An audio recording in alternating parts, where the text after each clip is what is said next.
Meu querido, abra sua Bíblia comigo mais uma vez, agora na carta de Paulo aos Romanos, capítulo de número 6. Romanos, capítulo 6. Nós vamos ler os versos 15 a 23.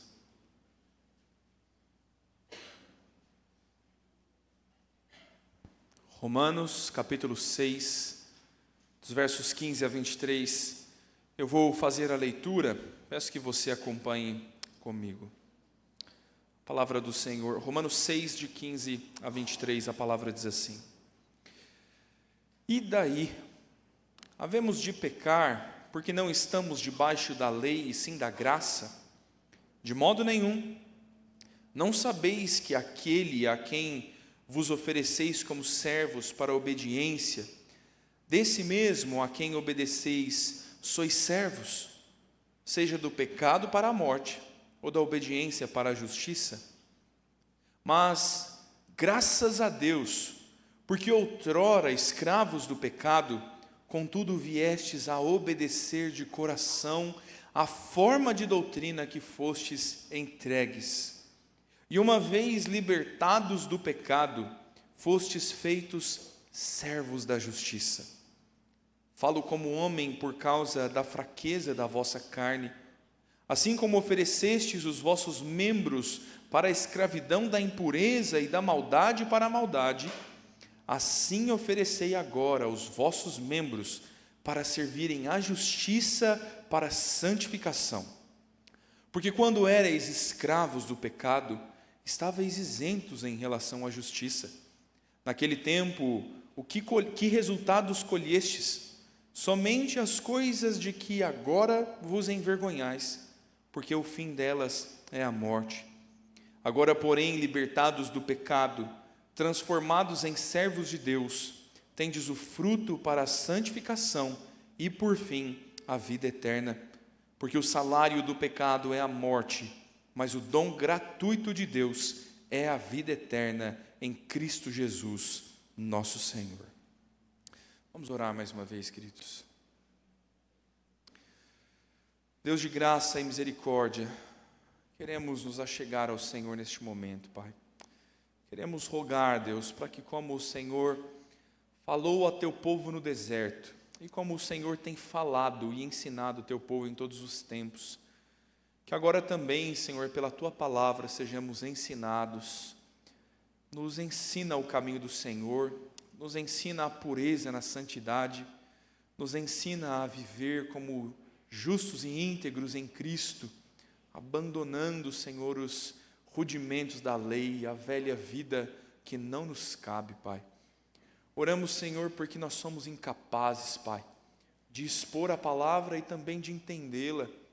Se o Senhor não nos abrir o coração, Senhor, jamais compreenderemos. Se teu Espírito não ministrar em nós internamente, Senhor, jamais seremos convencidos. Por isso oramos, Deus, porque sabemos que tudo depende do Senhor, e ao Senhor nós entregamos este momento e clamamos, Pai, para que o Senhor fale conosco. É assim que nós oramos, é o que nós pedimos, no nome de Cristo Jesus. Amém, Senhor. Meus irmãos, qual a diferença entre um porco e um gato?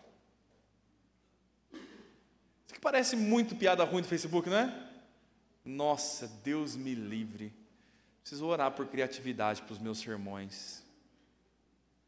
Algumas coisas são bastante curiosas quando a gente observa o mundo ao nosso redor. E alguém já fez essa comparação que é interessante para nós aqui. Eles têm inclinações diferentes, não é? Eles têm condições diferentes. Eu não sei se você tem um gatinho em casa, talvez morando em Guarulhos é o máximo que dê para ter, a menos que você seja o diácono Ricardo, ele tem um pitbull no apartamento. Mas, talvez você tenha um gato em casa.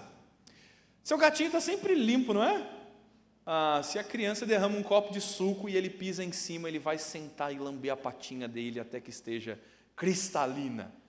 É a inclinação deles, eles são moldados dessa forma por Deus, e eles gostam de manter o seu pelo sempre fofinho. Se você já viu um gato cair numa poça ou num balde d'água, você viu a exemplificação do desespero. Mas eles são sempre limpinhos. Mas os porquinhos, irmãos, eles têm uma peculiaridade, não é? Talvez você nunca tenha chegado à beira de um chiqueiro, mas você vai saber o dia que você estiver chegando em um. Cheira lá. Porcos têm inclinações diferentes. Porcos, eles gostam de ser mais sujinhos. Eles não se incomodam de pisotear as próprias fezes. Porquinhos, eles precisam às vezes de um ambiente assim mais aconchegante, né? Como uma bela poça de lama, da qual gatos fugiriam. Mas os porquinhos, eles querem chafurdar nela. E sabe, meu irmão, que tem uma tentativa dos pet shops modernos de domesticar porcos para criarem apartamentos? Você sabia disso? Você pode ter um porquinho igual o Baby, lá quando você assistia na sua infância, aquele filme da sessão da tarde. E talvez você possa comprar um porquinho, você possa levá-lo para o seu apartamento, fazer um skincare nele com todos os produtos que você comprou no Pets. Você pode colocar um lacinho nele, ou uma bandana, como se ele fosse um golden, um cachorro bonitinho. Mas, meu irmão, o dia que você chegar no Bosque Maia, depois de uma chuva dessa, e o teu porquinho vira uma poça de lama, você que se vire para trazê-lo no carro de volta, porque ele vai chafurdar. Essa é uma ilustração sobre como nós devemos pensar a nossa vida. Sobre qual a condição em que nós estamos perante Deus e perante a nossa santificação. Essa vaga e simplíssima ilustração talvez devesse nos fazer refletir sobre quão ocupados, quão preocupados nós estamos com a nossa pureza. Quão incomodados nós estamos com a sujeira do nosso pecado, que as crianças cantam: o sabão lava a minha mãozinha, mas é Jesus que lava os meus pecados. Nós aprendemos essas verdades. E quão ocupados nós estamos em nos manter puros diante de Deus. Quão limpos nós estamos. É fato que nenhum de nós se isenta de sujar-se no pecado, nós ainda não fomos glorificados, mas ao cair, como respondemos nas nossas inclinações pela pureza? Meu irmão, crentes não chafurdam na lama do pecado. E gatinhos não se sentem confortáveis quando estão sujos. Nós precisamos nessa noite nos voltar para a Escritura, nos voltar para uma atenção que Paulo lança sobre uma possível objeção e pensar: nós viveremos no pecado, nós vamos chafurdar nos maus desígnios do nosso coração. Como nós devemos lidar com isso? E o apóstolo Paulo vem falando sobre a vida com Deus. Paulo, no capítulo 1 de Romanos, descreve duramente a vida de pecado dos homens. E em seguida Paulo vai discorrer sobre o povo de Deus, sobre como Deus escolheu para si um povo santo, que não vive daquela forma, mas que anda segundo a lei do Senhor. O apóstolo Paulo, porém, vai discorrer mostrando que uma mera obediência da lei é impossível para a nossa salvação. Quem de nós teria condições de obedecer esta lei do Senhor tão perfeitamente a ponto de ser salvo por perfeição? E então, quando nós nos vemos condenados pela lei, Paulo nos conduz a Cristo. E ele nos diz: ora, se antes nós estávamos presos à lei, e éramos reféns do pecado de Adão, o nosso representante, agora Cristo veio para nos libertar. Agora, pela graça, nós somos salvos. Agora, nós que éramos imerecedores, nos tornamos merecedores em Cristo. E agora nós temos a salvação pela graça. E é neste ponto que Paulo antecede a pergunta dizendo: mas se somos salvos pela graça, se não somos salvos pelos nossos méritos, estamos livres para viver como queremos? E não, meu irmão, definitivamente não. Nós precisamos escolher a quem nós queremos servir. O apóstolo vai, ao longo de todo o texto, mostrar sempre dois ângulos do assunto, dois lados da mesma verdade bíblica. Paulo vai mostrar aqueles que vivem no pecado e aqueles que vivem na justiça e na santidade. Em três diferentes argumentos, ele vai mostrar os que vivem no pecado e os que vivem na santidade. E você hoje precisa descobrir se você é um gatinho ou se você é um porquinho. Você hoje, meu irmão, precisa se pôr com integridade diante do Senhor e pensar sobre a tua vida com Deus e escolher a quem você vai servir e viver de modo digno da tua escolha. Perceba como o Senhor nos chama então a este tema: escolha a quem você vai servir. Quero te fazer 3 perguntas ao longo do sermão para que você possa avaliar a tua vida. A primeira pergunta que eu tenho a te fazer, e o primeiro ensino desse texto, é te perguntar: de quem você é escravo? A quem você serve? Não, eu sou servo de Deus. Vejamos. Paulo está, como eu disse, antecedendo o argumento.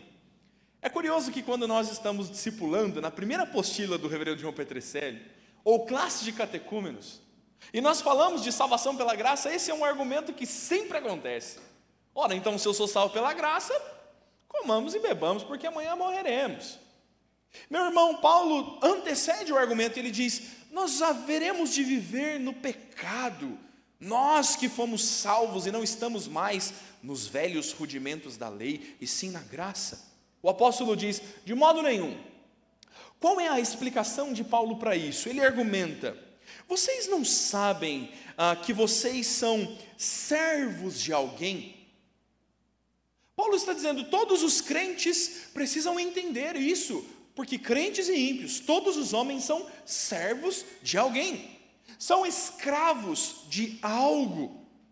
Paulo vai dizer, ou somos escravos do pecado, ou somos escravos do Senhor. Ou nós nos oferecemos como escravos de Deus para a obediência, ou nós vamos nos oferecer como escravos do pecado para a morte. Paulo vai trazer um argumento que é muito conhecido da igreja de Roma. É comum haver escravidão em Roma. A sua professora de história, ela te contou meia verdade sobre escravatura, sobre escravidão. Os tempos antigos sempre tiveram escravidão como algo presente no contexto social. Em Roma, a quem Paulo escreve, existem alguns tipos diferentes de escravos. Talvez alguns deles sendo escravos de guerra. Quando um povo perdia uma guerra ou era dominado, então se trazia parte do povo como escravos para servir agora no reino vencedor. Alguns eram escravos porque eram nascidos escravos. E então, tendo seus pais já um proprietário, eles nasciam como posse de um senhor. Eles não conheceram uma vida de liberdade. Mas olha que curioso, alguns outros ainda se vendiam como escravos para pagar dívida. Pastor, dá para fazer isso hoje ainda? Tem um dinheiro para acertar no Serasa ali. Pense, alguém talvez tivesse uma dívida muito alta e difícil de pagar. Então essa pessoa poderia fazer um contrato para vender o seu serviço e a sua mão de obra como escravo por 7 anos, 15 anos, não sei quanto você gastou no crédito. Mas essa pessoa pagaria a sua dívida com mão de obra. E essa é uma escravidão diferente da que nós conhecemos no nosso contexto brasileiro. O que nós conhecemos sobre escravidão, e eu pude fazer uma viagem a Ouro Preto e ver com os meus próprios olhos, é desumano. O que nós conhecemos como essa forma de trabalho escravo são pessoas tratadas muito piores do que os animais são tratados. Isso é impensável. E num contexto romano não é a mesma cena que se descreve.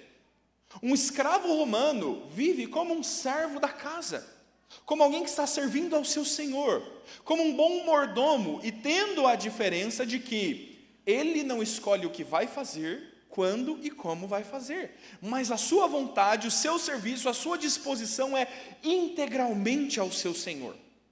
Portanto, se alguém se tornou escravo por guerra, ou nasceu escravo, ou então vendeu sua própria vida por um tempo para pagar uma dívida com escravidão, essa pessoa seria tratada como um trabalhador de tempo integral, como alguém que vai atender às ordens do seu Senhor sem descanso, sem deixar de atentar para qualquer necessidade. É alguém que está em inteira disposição do seu Senhor, é alguém que vai trabalhar a todo tempo, cumprindo todas as necessidades do seu superior. Quase um CLT, não é? Ou um PJ, CLT ainda é melhor hoje em dia. Meu irmão, perceba que esta é a comparação do texto. O texto está dizendo assim, vocês eram escravos do pecado, e agora vocês foram tornados como escravos do Senhor. Vocês foram libertos de viver com o seu serviço, a sua mente e a sua vontade presos ao pecado, para que agora o seu serviço, a sua mente, a sua vontade, os seus desejos pudessem estar presos a Deus. Irmãos, nenhum de nós nunca deixou de estar cativo, mas nós que éramos cativos à carne, nós que estávamos incapazes de nos ver livres do mal do nosso coração, fomos libertados para agora estarmos presos a Deus. E ainda agora, não fazer as nossas próprias vontades, não andar nos nossos próprios desejos, não fazer o que queremos como queremos, mas servir como servos, como escravos de Deus. Uma cena muito curiosa no antigo Império Romano, e também nas Escrituras, é que por vezes escravos não queriam abandonar seus senhores. É que por vezes esses servos que viviam por tanto tempo junto daquela família, eram amados pela família e o amavam de volta.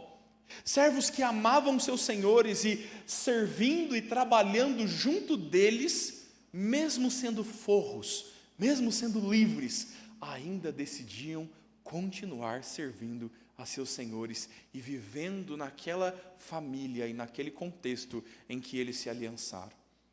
A própria Escritura diz que se algum escravo decidisse não ir embora, mesmo que pudesse, ele deveria ser marcado e ele poderia viver muito bem com aqueles que são seus senhores. É curioso que esta é a perspectiva do texto. Paulo está dizendo, vocês não sabem que se vocês quiserem viver em pecado, vocês vão viver como servos do pecado.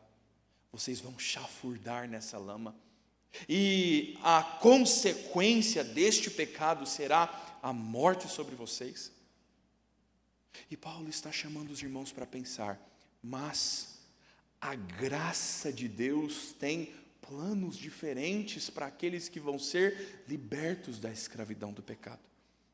Paulo está pondo nas mãos do Senhor a obra, é graças a Deus que decidiu se mover em favor de nós e pegar nós que estávamos cativos e amarrados ao mal deste mundo. O Senhor decidiu mover o nosso coração, nos dando a forma da doutrina. O Senhor nos entregou a sua doutrina, o Senhor nos trouxe de forma que Ele moveu o nosso coração a agora vivermos de forma obediente, a agora vivermos de forma livre.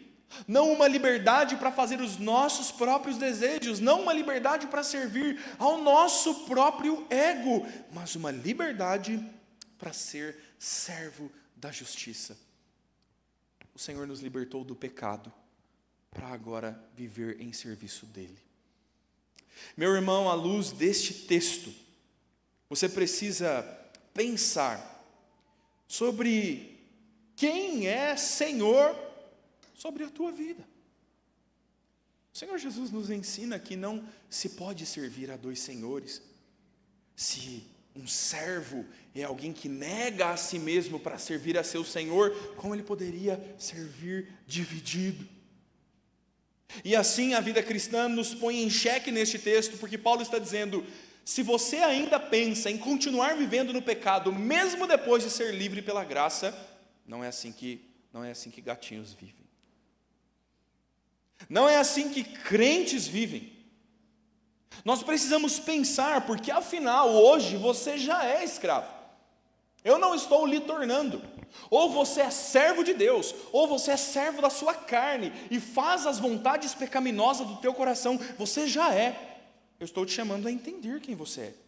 Se você é servo de Deus para a justiça, ou se você é servo do pecado para a morte. Vamos investigá-lo? Vamos investigar você? Se eu tivesse um gráfico bem bonito, como o de hoje de manhã, da nossa assembleia aqui, sobre o gasto do teu tempo, quanto tempo seu Senhor te exige? E nós não sabemos quem é seu Senhor. Pastor, escravatura é do capeta, esse negócio aí, nossa, tem uma dívida histórica, porque eu estava ouvindo lá um belo de um progressista falando disso, isso é absurdo. Disse o homem que gasta 14 horas do seu dia trabalhando. E nós nos pomos nas mesmas condições daqueles que servem à carne. Você está servindo ao Senhor? Como você gasta o teu tempo? Vamos investigar quem é que manda em você, porque o Senhor da Escritura diz: faça discípulos e ensine aos outros o que eu te ensinei.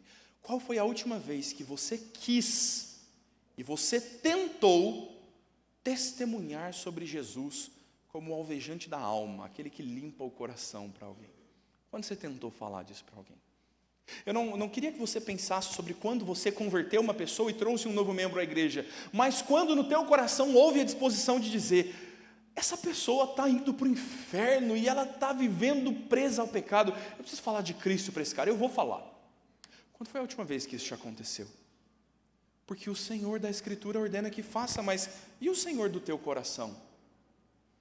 Como vai, meu irmão, a lista de compras do teu coração? Eu já falei demais do carrinho da Shopee das irmãs nessa igreja, em muitos sermões. Como você pretende gastar aquilo que você tem ou vai ter? Talvez alguns de nós já tenham planos para o 13º e nós estamos em março. Por que o teu coração quer o que ele quer? Talvez isso fale muito sobre quem você está servindo. Porque se o seu Senhor é o seu próprio umbigo, se você vive para fazer a sua própria vontade e não a de Deus, você quer as suas próprias coisas e não as do Senhor. Me diga, meu irmão, qual é a sua lista de objetivos futuros? O que você almeja para a sua vida? Pastor, olha, eu não almejo nada, eu almejo um sítio, uma rede. Ora, então você almeja alguma coisa, um sítio e uma rede. Eu almejo ter um trabalho sossegado, ganhar um pouquinho de dinheiro e viver uma vida tranquila. E isso não é almejar, meu irmão. Sabe o que acontece? Isso fala sobre você. Porque se o objetivo final da tua vida é uma vida pacata, singela e sem grandes envolvimentos com ninguém, vivendo só para si, para a sua paz e para o seu conforto, você não está vivendo uma vida de serviço ao Deus da Escritura, que ordena ir e carregar a sua cruz, que ordena lutar contra a sua própria carne e o seu pecado, que ordena avançar o reino de Deus e tornar o nome dele conhecido em todos os confins dessa cidade. Não há forma de nós fugirmos dessa verdade, a menos que nós sejamos porquinhos. E aí você pode fazer o que você quiser, e você será escravo do teu pecado, para fazer o que você quiser fazer no teu desígnio do coração. Se eu fosse lá na sua casa, e eu escondesse uma nota de 100 assim, dentro da sua Bíblia, quanto tempo você ia demorar para achar? Pastor, eu nem sei onde está minha Bíblia, que agora eu leio no celular. E se nós abrirmos o teu celular, o que ele vai dizer sobre quem é o Senhor da sua vida? Ou nós vamos viver em obediência a Cristo, para a justiça, ou nós vamos viver em obediência ao pecado para a morte. Nós não podemos, meu irmão, viver em pecado. Não nós que fomos salvos. Nós não vamos tripudiar a cruz de Cristo. Nós não vamos negligenciar o alto preço de sangue que nosso Senhor derramou por nós. Nós vamos viver uma vida como seus servos por todo o tempo. Nós não vamos buscar brechas na lei de Deus para pecar com tranquilidade. Nós não estamos com saudades da velha vida, nós somos amantes do Senhor, nós somos agora aqueles que servem, aquele que nos formatou em uma nova doutrina, aquele que nos converteu o coração e conduziu para Ele mesmo. Nós nos apegamos a Ele. É aqui que a nossa glória se esvai e a glória dele aumenta, porque nós nunca podíamos fazer nada para ser salvos. Qual de nós seria salvo por obedecer perfeitamente à lei? Todos nós estaríamos condenados ao inferno, e Ele, que não é réu de nenhuma lei quebrada, assumiu o nosso lugar, e agora nós ficamos constrangidos, envergonhados, porque alguém pagou uma dívida impagável nossa. E como nós poderíamos agora responder a isto? Agora nós viveremos em obediência a Ele.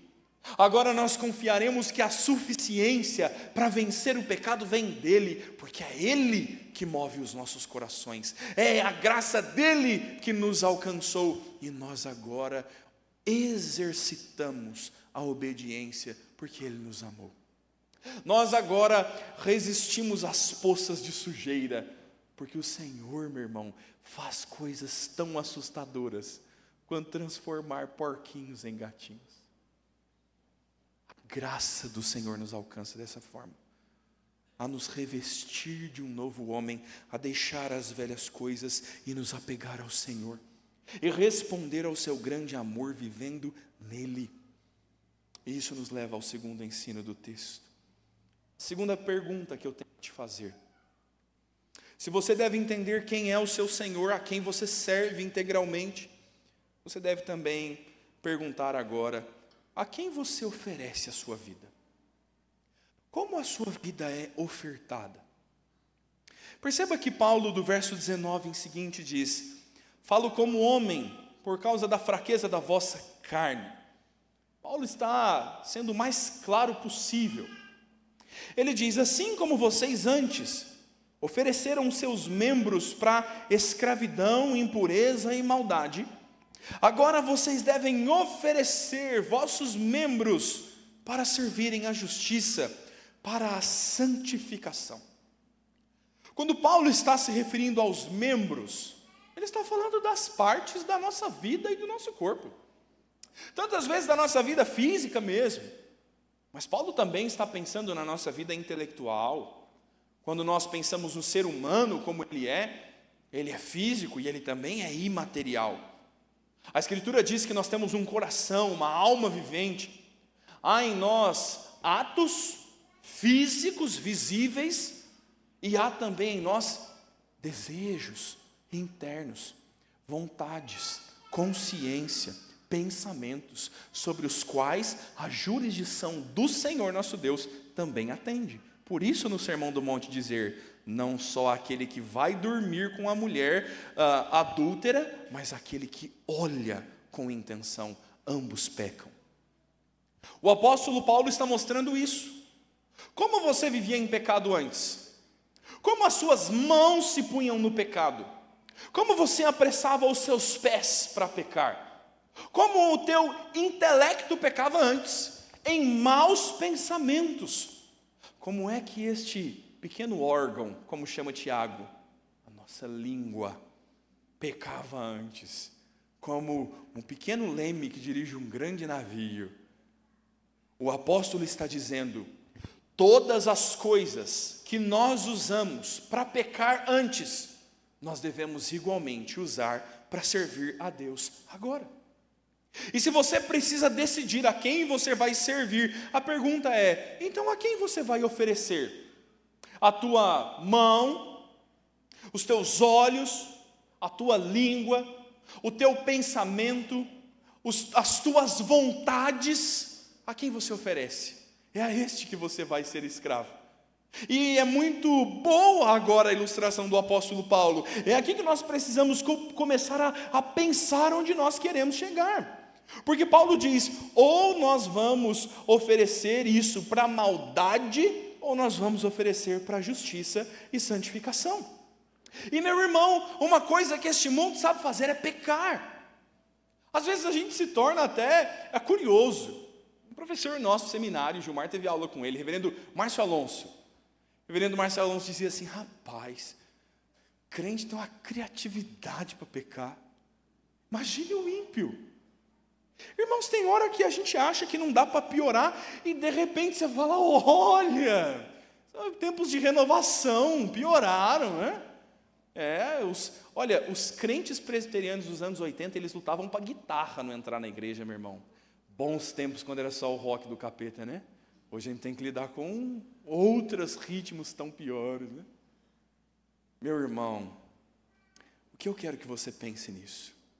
Esse mundo é mau e se esforça para ser. Nós, convertidos, já fomos maus e nós nos esforçávamos muito por isso.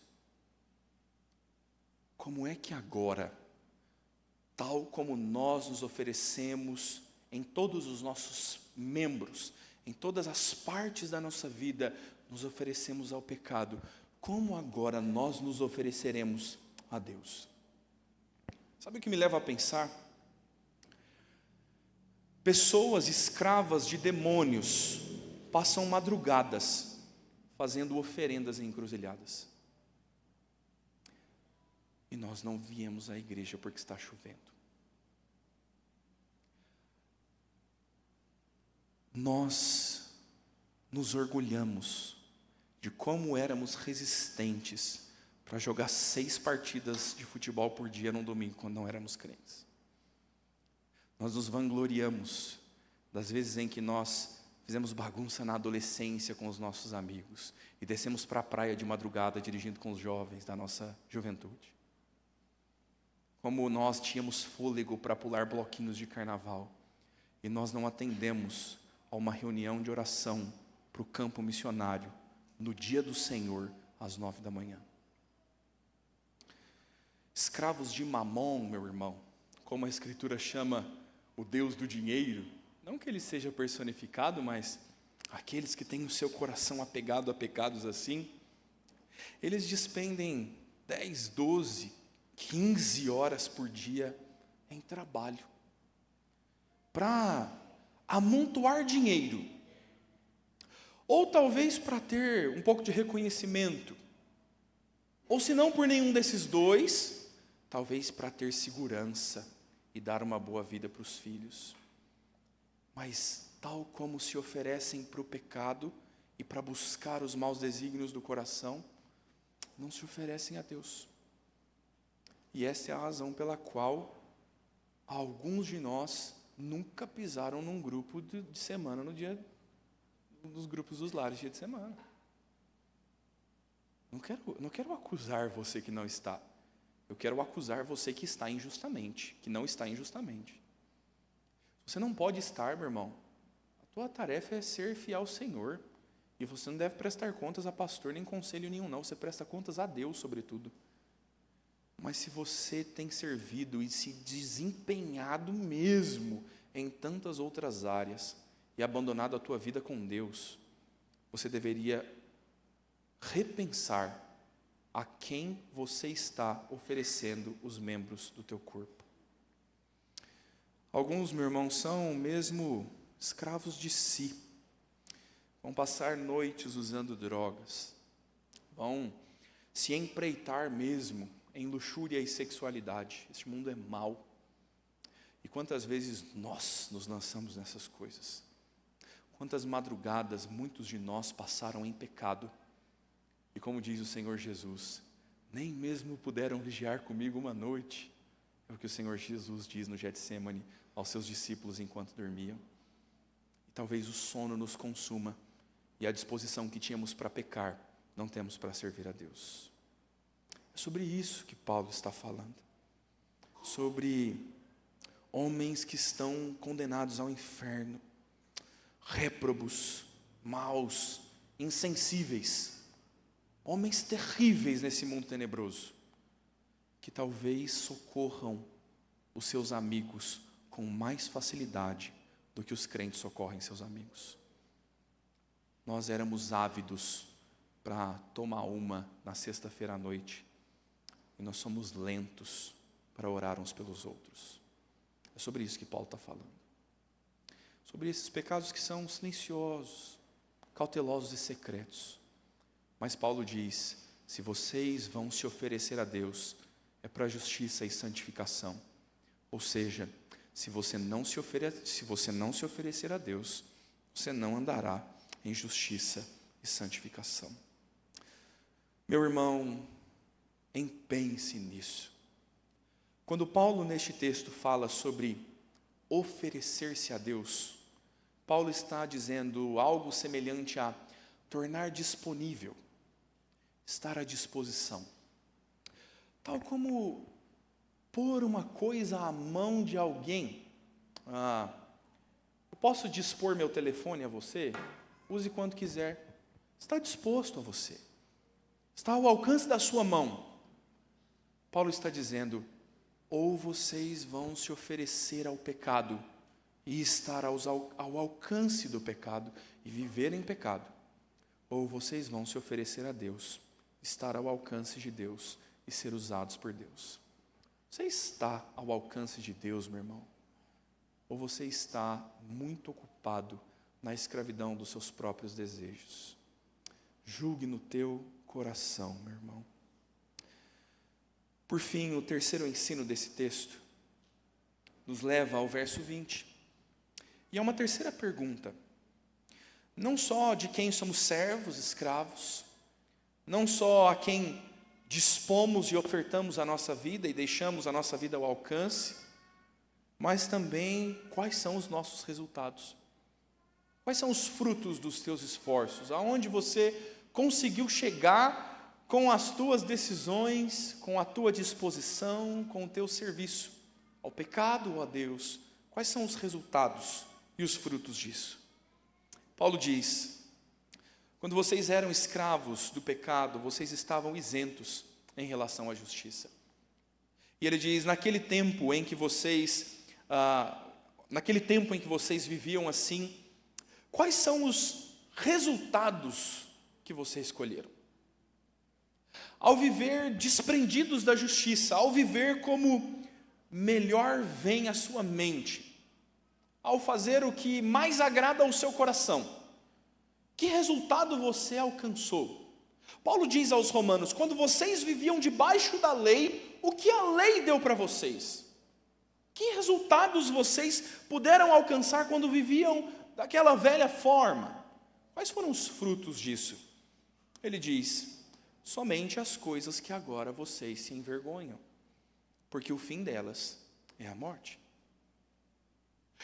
Paulo nos lembra que a vida no pecado que nós convertidos vivíamos antes, todo o resultado do pecado é hoje as coisas que nós temos vergonha de falar.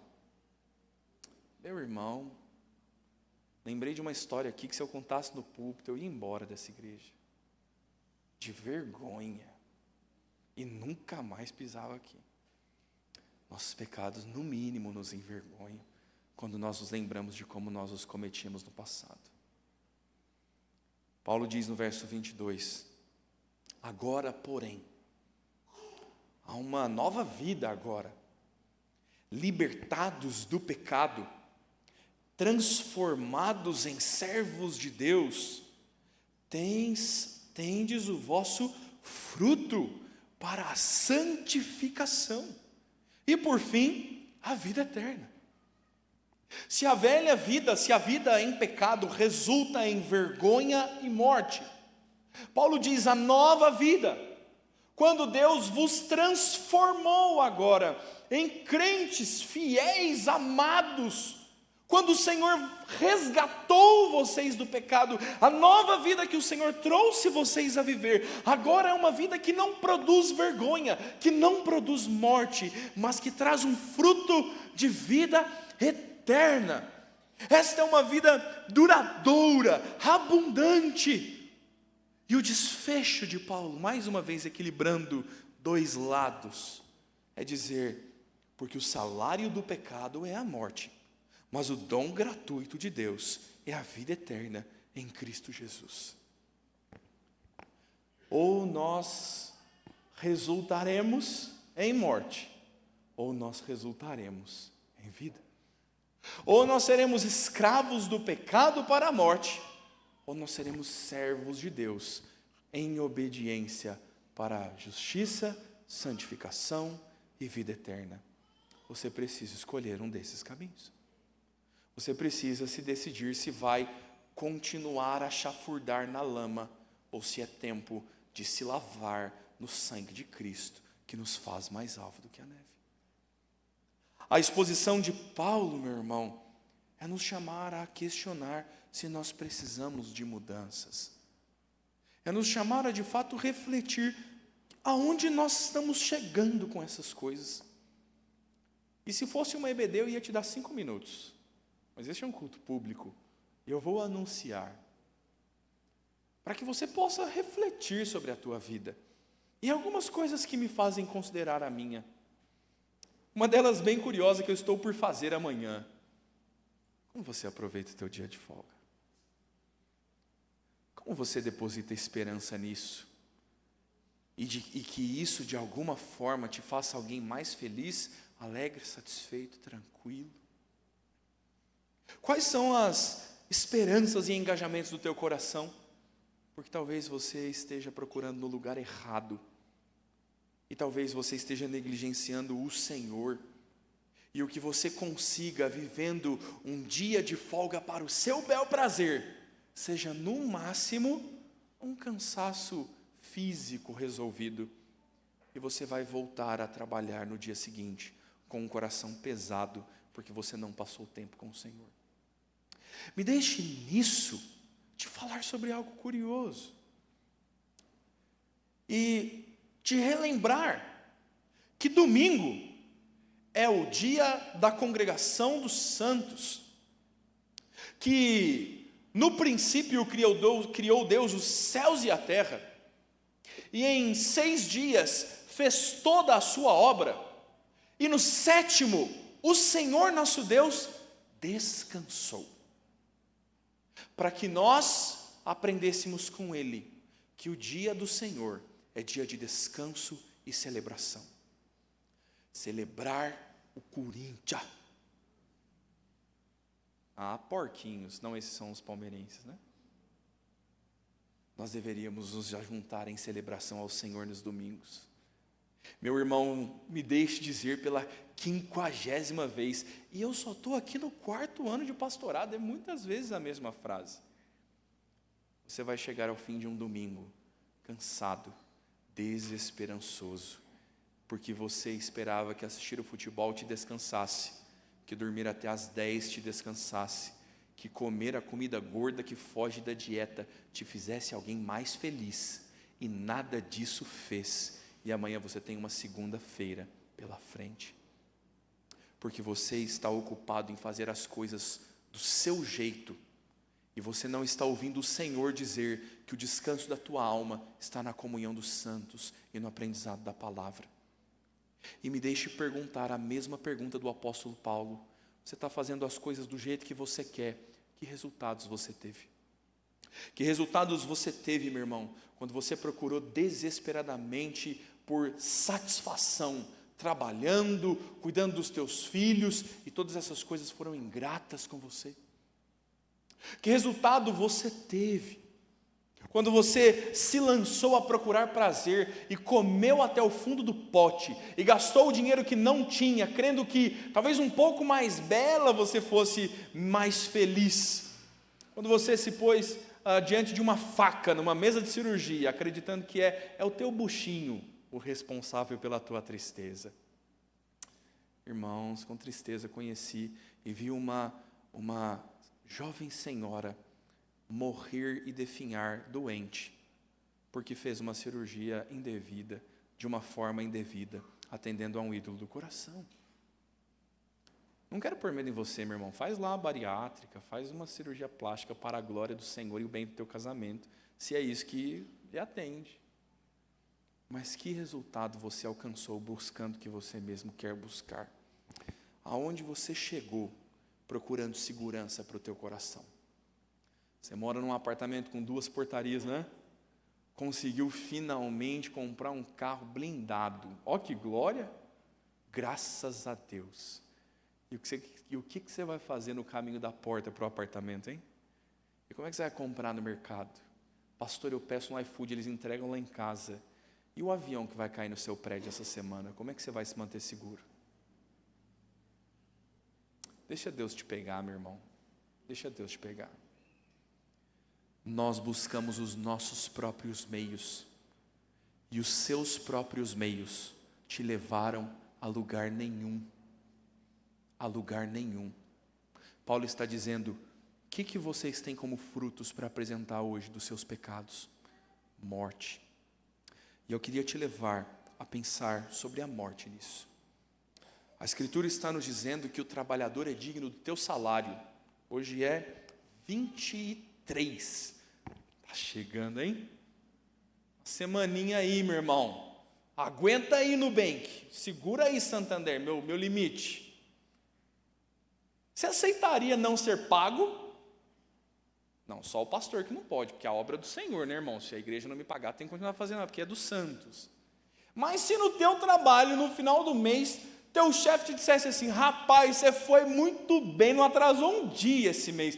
Vamos fazer o seguinte, vou pagar uma churrascaria para você hoje, para a gente ficar kits.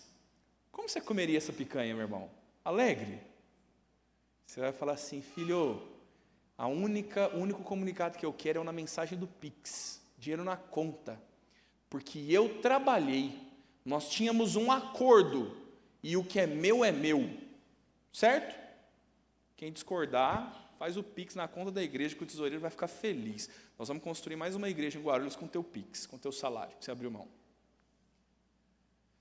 Qual de nós vai, num dia de domingo como hoje, deitar a cabeça no travesseiro e dizer: Senhor, terminou uma semana e começou outra. Senhor, eu pequei bastante essa semana, me dá o que eu mereço? Você oraria por isso? Porque o salário do pecado é a morte. Porque o que nós merecíamos por todos os nossos esforços é morrer. E eu queria que você pensasse bem, meu irmão, nesta linguagem da Escritura. Eu queria que você se lembrasse do dia em que você esteve em um velório de alguém que você ama, e como estava o teu coração. Como você se sentiu quando você entrou nessa igreja, ou quando você entrou em um velório e viu sobre a mesa alguém que você amava? Como você se sentiu?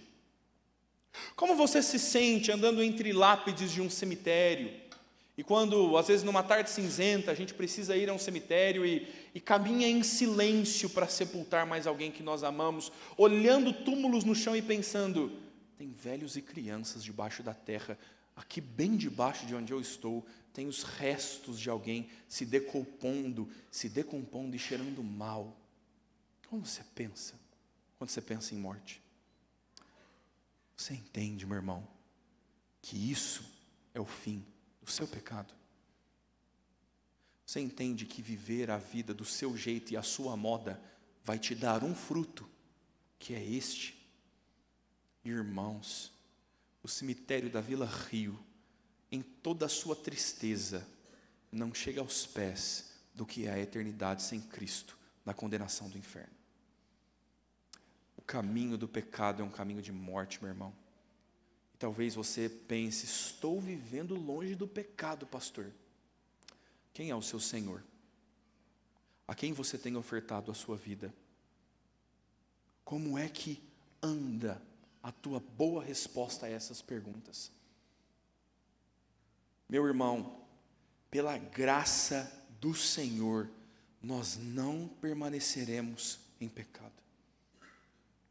E nesta graça de Cristo, Paulo está dizendo, nós podemos ser transformados. Você pode deixar de ser aquilo que você era e voltar a ser algo diferente. E eu posso dizer a você que toda a vergonha que eu sinto do jovem ímpio que eu fui, ela arrefece quando eu me lembro que eu não sou mais esse cara. E às vezes, meu irmão, trágico e cômico, olhar para a pessoa que eu fui e dizer: mas que besta, que miséria de menino. E agora poder olhar para a graça de Cristo que me alcançou e pensar: o Senhor me fez algo diferente.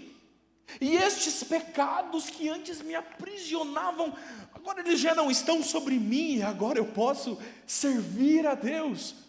Agora eu posso andar com Deus, agora eu posso ouvir a palavra do Senhor e viver em comunhão com Deus.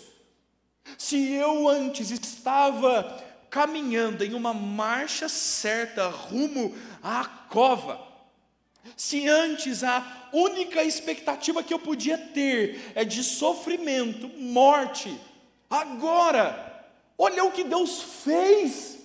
O Senhor nos livrou da escravidão e o Senhor agora nos destinou para uma vida que é eterna, para uma vida que não é digna de gente como nós, e Ele nos tornou dignos no Seu Filho. E o Senhor agora nos deu um dom gratuito para viver uma vida eterna em Cristo Jesus. Para amanhecer numa segunda-feira, meu irmão, e trabalhar para a glória de Deus, e trabalhar e servir ao Senhor em o que quer que eu ponha as minhas mãos, porque eu estava fadado a morrer, e agora eu tenho a esperança de viver para sempre.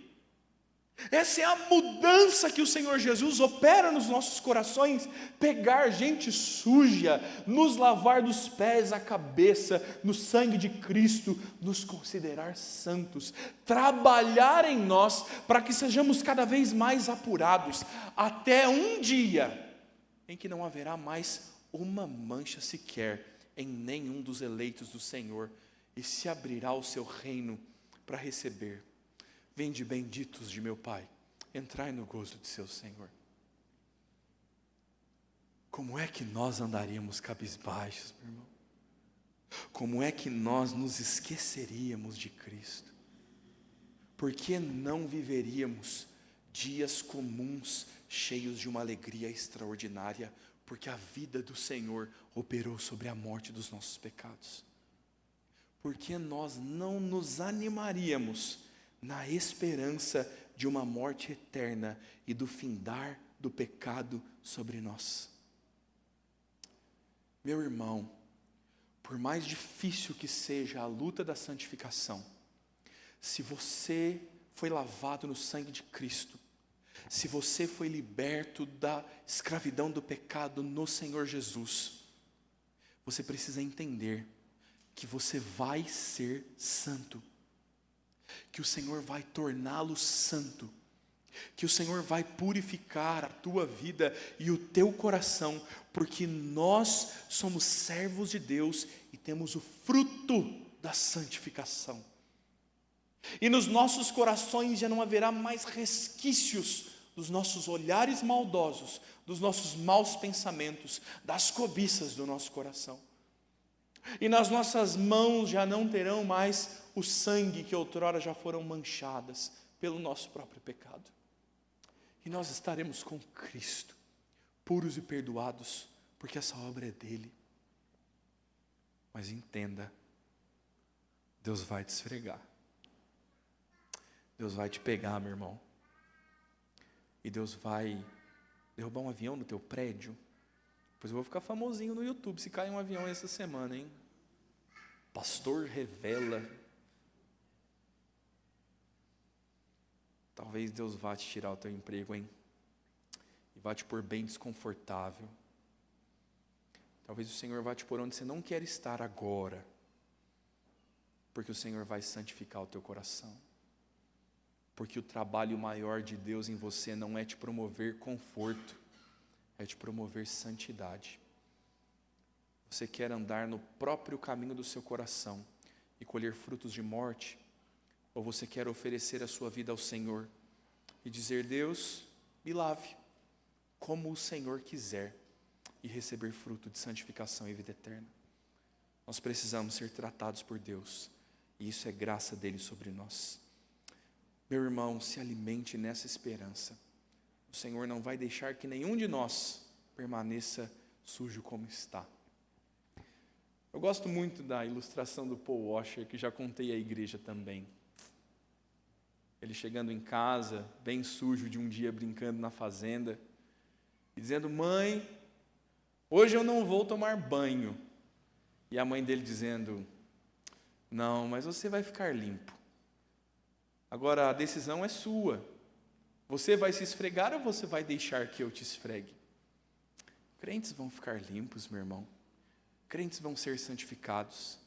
Se empenhe por isso. Busque santidade em Deus. Me deixe dizer que, se você não tem procurado santidade, se você tem vivido como quer, e Deus não tem santificado você, e você tem vivido confortavelmente no teu pecado, repense se você é convertido, meu irmão. Crentes não vivem confortáveis no pecado. O Senhor vai te pegar em algum momento. Ah, pastor, mas eu estou fugindo. Eu teria mais medo disso. Pense, meu irmão, sobre como você quer viver com o Senhor, porque afinal nós almejamos a vida eterna com Cristo. Vamos orar, queridos. Quero convidar já o conjunto para vir à frente. Nós vamos cantar uma canção em resposta ao sermão. Vamos cantar Redenção. Mas vamos orar antes disso.